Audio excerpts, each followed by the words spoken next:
ಅಧಿವೇಶನಕ್ಕೆ ಸಚಿವರು ಗೈರು, ಸಿಎಂ ಗರಂ. ಎಲ್ಲ ಸಚಿವರಿಗೆ ಪತ್ರ ಬರೆದು ಖಡಕ್ ವಾರ್ನಿಂಗ್. ಪ್ರತಿದಿನವೂ ಸದನದಲ್ಲಿ ಹಾಜರಿರಲು ಸೂಚನೆ.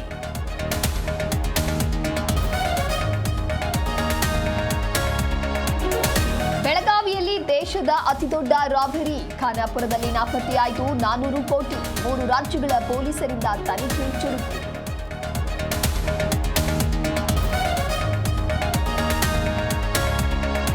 ಜೈಲಿನಲ್ಲಿ ಹಾಸಿಗೆ, ಮನೆ ಊಟಕ್ಕೆ ಬ್ರೇಕ್. ಪರಪ್ಪನ ಅಗ್ರಹಾರ ಸೇರಿ ರಾಜ್ಯದ 7 ಕೇಂದ್ರ ಕಾರಾಗೃಹದಲ್ಲಿ ಜಾರಿ.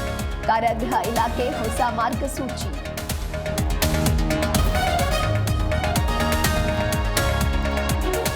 ಮನೆ ಕೊಡಿಸೋದಾಗಿ ಮಹಿಳೆಗೆ ಲಕ್ಷ ವಂಚನೆ. ಹಣ ವಾಪಸ್ ಕೇಳಿದ್ದಕ್ಕೆ ಅವಾಚ್ಯ ಶಬ್ದಗಳ ನಿಂದನೆ. ಅಬ್ದುಲ್ ವಿರುದ್ಧ ಕಮಿಷನರ್ಗೆ ಸಂತ್ರಸ್ತೆ ದೂರು.